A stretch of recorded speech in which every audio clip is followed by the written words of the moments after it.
भारत में कोरोना का संक्रमण तेज रफ्तार से बढ़ रहा। अब तक के सारे रिकॉर्ड टूटे। पिछले 24 घंटे में 3,65,000 से ज्यादा नए संक्रमित मिले।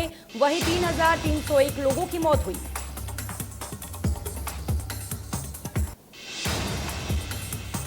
मध्य प्रदेश में 24 घंटे में 12,662 नए मामले सामने आए। वहीं पिछले 24 घंटे में 94 संक्रमितों की मौत हुई।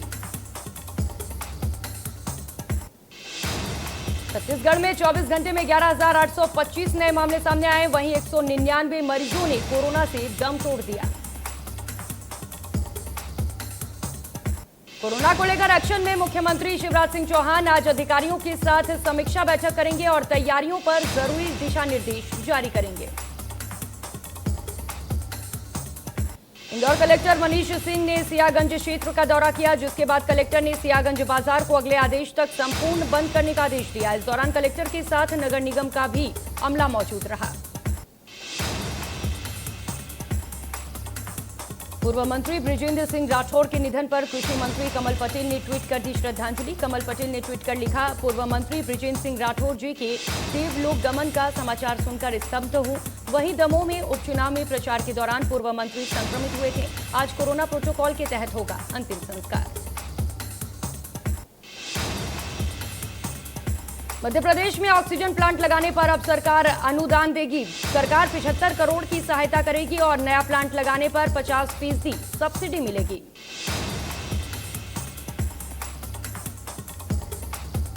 मुंगेली में जिला प्रशासन की ओर से 2,16,012 लोगों के वैक्सीनेशन का लक्ष्य रखा गया है, जिसमें से अब तक 1,29,022 लोगों को वैक्सीन की पहली डोज लगाई जा चुकी है। वहीं 10,783 लोगों को वैक्सीन की दोनों डोज लगाई जा चुकी है।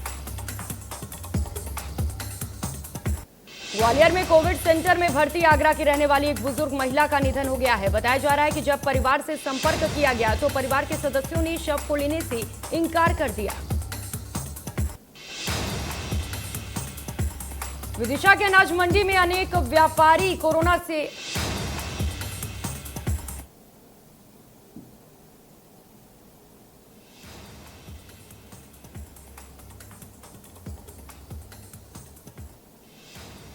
विदिशा के अनाज मंडी में अनेक व्यापारी कोरोना से संक्रमित पाए गए हैं, जिसके चलते मंडी में 9 मई तक नीलामी का काम बंद कर दिया गया है। वहीं व्यापारी संघ के अध्यक्ष ने बताया, लोगों को कोरोना संक्रमण से बचाने के लिए यह फैसला लिया गया। बढ़ते कोरोना संक्रमण के बीच सीएम भूपेश ने की लोगों से अपील, गाइडलाइंस का कड़ाई से करें पालन। मरीजों की निगरानी के लिए हर जिले में बनेगा कंट्रोल रूम। दमोह में हाथ हुआ मजबूत। शुरुआती बढ़त को कांग्रेस ने 26वें राउंड में 17,000 मतों से जीत पर जाकर रुकी। वहीं कांग्रेस प्रत्याशी अजय टंडन ने 17,028 वोटों से बीजेपी के उम्मीदवार राहुल सिंह लोधी को शिकस्त दी। पश्चिम बंगाल विधानसभा चुनाव में तृणमूल कांग्रेस की प्रचंड जीत के बाद बीजेपी के राष्ट्रीय महामंत्री कैलाश विजयवर्गीय ने मुख्यमंत्री ममता बनर्जी को जीत की बधाई दी और विजयवर्गीय ने कहा, हम जनता का फैसला स्वीकार करते हैं और वादा करते हैं कि विधानसभा में विपक्ष की रचनात्मक भूमिका निभाएंगे। दमोह उपचुनाव में कांग्रेस ने मारी बाजी। अजय टंडन 17,000 से ज्यादा वोटों से जीते। बीजेपी प्रत्याशी राहुल सिंह ने पूर्व वित्त मंत्री को ठहराया हार के लिए जिम्मेदार। केंद्रीय मंत्री प्रहलाद पटेल ने भी षड्यंत्र की ओर किया इशारा।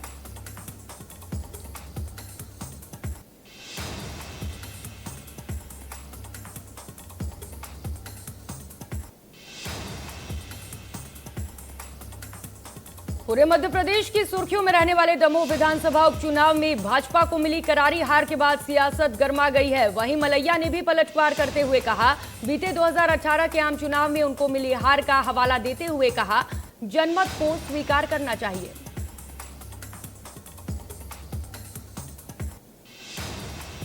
ऊर्जा मंत्री प्रद्युम्न सिंह तोमर ने ट्वीट कर कहा, मध्य प्रदेश सरकार ऑक्सीजन के क्षेत्र में आत्मनिर्भर बनने की ओर तेजी से बढ़ रही है। प्रदेश के सभी 58 नए ऑक्सीजन प्लांट्स लगाए जा रहे हैं। खंडवा जिले में समर्थन मूल्य केंद्रों पर बारदान खत्म होने से गेहूं और चने की समर्थन मूल्य पर खरीदी बंद होने की कगार पर है। जिले के 79 केंद्रों पर 27 मार्च से गेहूं की खरीदी समर्थन मूल्य पर की जा रही है।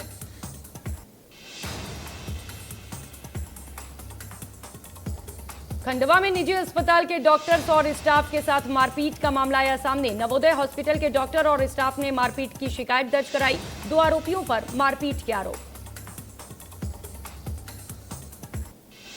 मुंगेली में पानी की समस्या पर नगर पंचायत की बड़ी लापरवाही आई सामने। पानी की समस्या के कारण कोरोना गाइडलाइंस की धज्जियां उड़ रही हैं, जिससे संक्रमण फैलने का खतरा और अधिक बढ़ रहा है। प्राथमिक स्वास्थ्य केंद्र बड़गांव में लापरवाही थमने का नाम नहीं ले रही है। प्रसूता महिलाओं के नाम से शासन की ओर से दी जाने वाली जमकर बंदरबाट किया जा रहा है और अस्पताल में आने वाली प्रसूता महिलाओं को पौष्टिक भोजन के नाम पर चावल दाल परोसा जा रहा है। आलम यह है कि अस्पताल में भर्ती प्रसूता महिलाओं को वक्त पर खाना भी नसीब नहीं हो रहा। 4 राज्यों और 1 केंद्र शासित प्रदेश के विधानसभा चुनाव नतीजे घोषित हो गए हैं। 3 राज्यों पश्चिम बंगाल, असम और केरल में सत्ता विरोधी फैक्टर को मतदाताओं ने ठेंगा दिखा दिया। पश्चिम बंगाल में टीएमसी को बम्पर जीत मिली तो असम में बीजेपी अपनी सत्ता बरकरार रखने में सफल रही। कोरोना के बढ़ते कहर के बीच हरियाणा ने संपूर्ण लॉकडाउन लगा दिया है। हरियाणा सरकार में मंत्री अनिल विज ने ऐलान किया है कि आज से हरियाणा में 7 दिन तक संपूर्ण लॉकडाउन रहेगा। कोरोना के बढ़ते मामलों के बीच ओडिशा की राज्य सरकार ने बड़ा फैसला लिया है। ओडिशा सरकार ने राज्य में 14 दिन का लॉकडाउन लगा दिया है।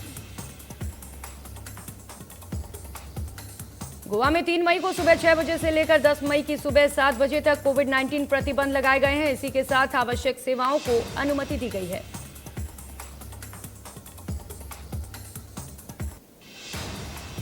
अमेरिकी एरोस्पेस कंपनी स्ट्रेटोलॉन्च ने दुनिया के सबसे बड़े विमान की दूसरी स्टेट फ्लाइट सफलतापूर्वक पूरी कर ली है। इस विमान ने 14,000 फीट की अधिकतम ऊंचाई पर 3 घंटे से अधिक समय का उड़ान भरा।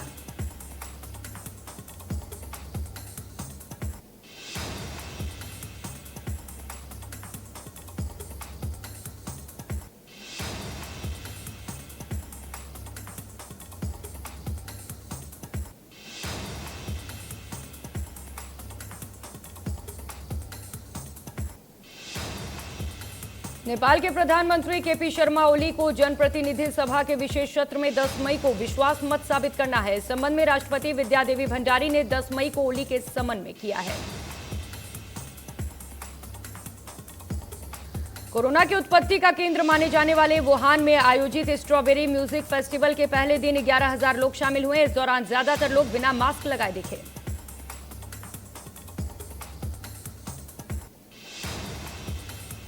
स्पेसएक्स का कैप्सूल 4 अंतरिक्ष यात्रियों को लेकर अंतर्राष्ट्रीय अंतरिक्ष केंद्र से धरती पर पहुंच गया है। अपोलो 8 के बाद ये दूसरी बार है जब अमेरिका का कोई अंतरिक्ष यान रात को धरती पर पहुंचा है।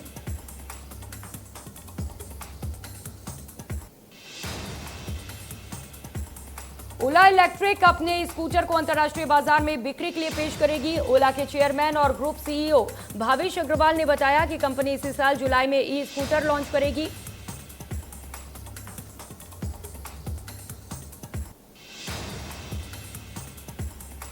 महिंद्रा ने ऑक्सीजन की कमी को दूर करने के लिए ऑक्सीजन ऑन व्हील्स पहल की शुरुआत की है। इस पहल का मकसद कोरोना महामारी के बीच महाराष्ट्र में उत्पादक प्लांट से अस्पतालों और घरों तक ऑक्सीजन को आसानी से पहुंचाना है। केंद्रीय कैबिनेट की नियुक्ति समिति ने भारतीय रिजर्व बैंक के चौथे डिप्टी गवर्नर पद के लिए टी रविशंकर के नाम को मंजूरी दी है। टी रविशंकर का कार्यकाल 3 साल का होगा। भारत का निर्यात अप्रैल में पिछले वर्ष इसी महीने की तुलना में 10.17 डॉलर अरब से बढ़कर 3.21 अरब हो गया। वहीं इस महीने का व्यापार घाटा 15.24 अरब पर आ गया है। आईपीएल के 30वें मैच में आज केकेआर का सामना आरसीबी से होना था, लेकिन केकेआर के 2 खिलाड़ी कोरोना पॉजिटिव निकलने के कारण आज का मैच रद्द कर दिया गया। कोरोना से रिकवर होने के बाद आमिर खान बिना ब्रेक के लिए दोबारा काम पर वापसी कर ली है। आमिर अपनी फिल्म लाल सिंह चड्ढा की बची हुई शूटिंग लद्दाख में कर रहे हैं। ऑस्कर 2021 को इस साल टीवी में सबसे कम रेटिंग्स मिली। 93वें एकेडमी अवार्ड्स के करीब 10 मिलियन व्यूअरशिप गिरे हैं।